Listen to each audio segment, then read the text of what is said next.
moi je suis un militant de Pastef. mais mën nga ko analyser. non bon autant yeneen affaire yoo xamante ne analyser nañ ko. waaw xam nga police daal moo estimé que dafa waroon ibbi buntu bi arrêter conférence de presse bi.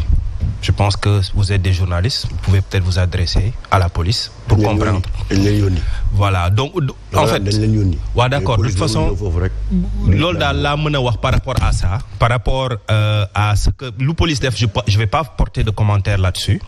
Par contre, je sais pas. Mais l'image que ça renvoie, vous bon, comment vous le jugez? Écoute, suñu sañoon, personne ne défend la violence, hein. Mais je veux dire.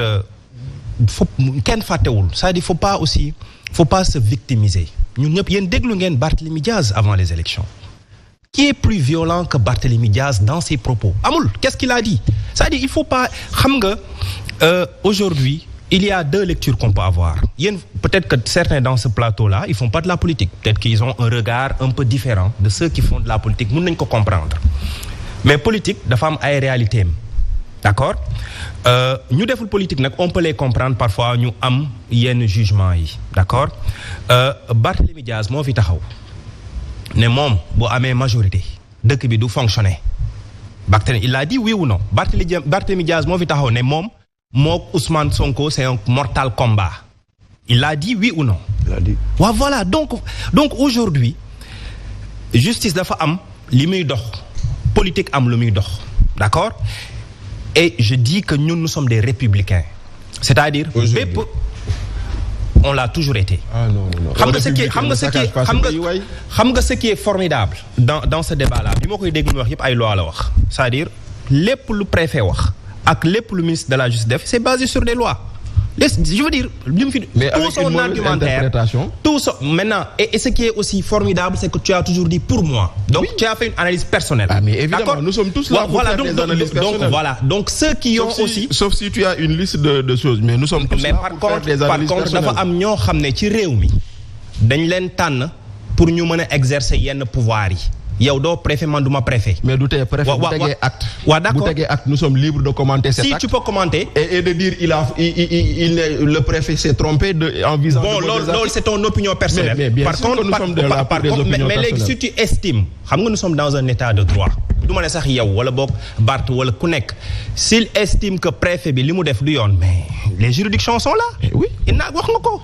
Aujourd'hui, nous sommes dans un état de droit. Amul dara luñ fi jalgati, mais faut pas se victimiser. Maintenant, encore une fois, je peux comprendre. Et c'est d'ailleurs, xam nga, vous faites la morale. J'entends Faye quand il parle, il fait la morale aux politiciens, comme si moom c'était. Je veux dire. Non, si tu fais la morale aux politiciens. Comment ça? Non, xas nga fi politiciens nga ne gars yi gëmuñu dara dañuy wax na. Je veux dire. Est-ce que non, ce que j'essaie de te dire, dëkk bi ku nekk dafa am rôle. booy joué. waaw léegi Sonko jàppale na jàppale na Barth bi mu nekkee situation bi oui ou non. mais à un certain moment Sonko ak Barth ils étaient des alliés. non dama ne jàppale na ko am déet. mais je veux dire ils ont été des alliés politiques. sur les mêmes conditions. dama ne dans les mêmes conditions. yow. damay laaj rek. kañ lañ confirmer peine Barth bi. la condamnation définitive c'est quand. décembre 2023. waaw voilà donc gis nga. Sonko ak Barth ils ont été des alliés politiques. Ils ont eu des combats qu'ils ont menés ensemble. Mais aujourd'hui ils ne sont plus des alliés politiques. ku nekk demal na yoon et ce qui est déplorable fii je veux dire kan moo sax franchir la ligne rouge entre Sonko et Barth mais c'est Barth. Comment ça? Mais si Barth moo fi génn. mais je veux dire wax fi loo xam ne quand il y a eu ce différend entre Ousmane Sonko et Barthélémy déggu leen Ousmane Sonko wax ci président Ousmane Sonko wax ci.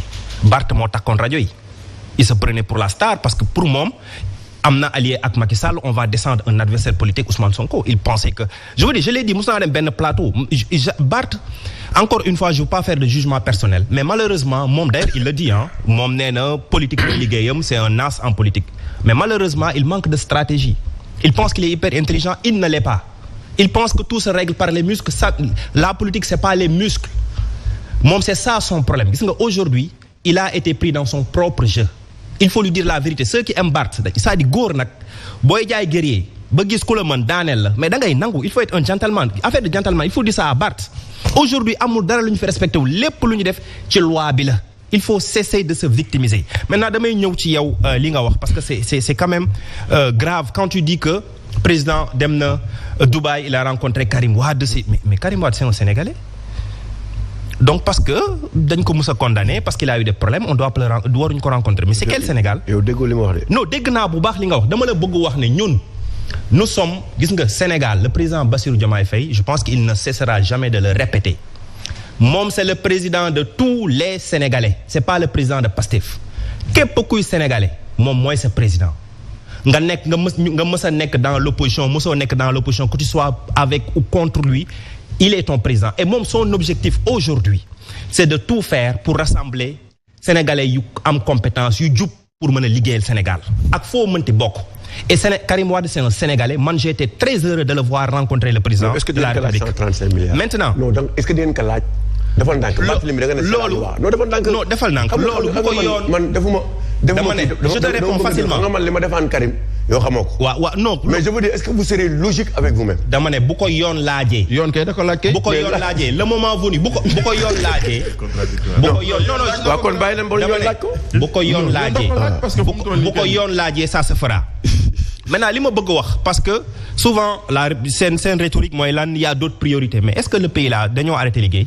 Il y a pas eu conseil des ministres les ministères dañoo tëj seen bureau ministre ne liggéey amul on va juste suivre ce dossier en justice mais quand même faut arrêter de raconter n'importe quoi c'est pas parce que am na benn kenn ku ñu topp que le pays est à l'arrêt man lundi bi dama xëyoon liggéey yow da nga xëy liggéey ñeneen dañoo liggéey les ministères ils sont allés travailler chacun fait son travail l'Assemblée fait son travail la justice fait son travail les gens sont en train de travailler Barthélémy Diaz epsilon la en termes de politique epsilon mooy il ne représente absolument rien.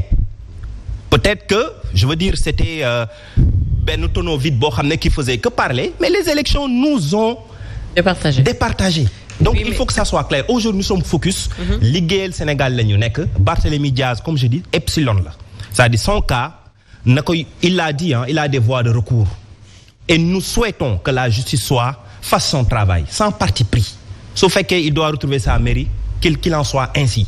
Mais bu fekkee nag waratul nekk maire de la ville de Dakar il ne sera plus maire de la ville de Dakar c'est tout. Bassirou, pensez-vous que victimisation loolu yëpp. waaw nee na avant may ñëw ci loolu sax xam nga nos amis peut-être leen force yi am mooy ñoom mën nañoo layal lépp.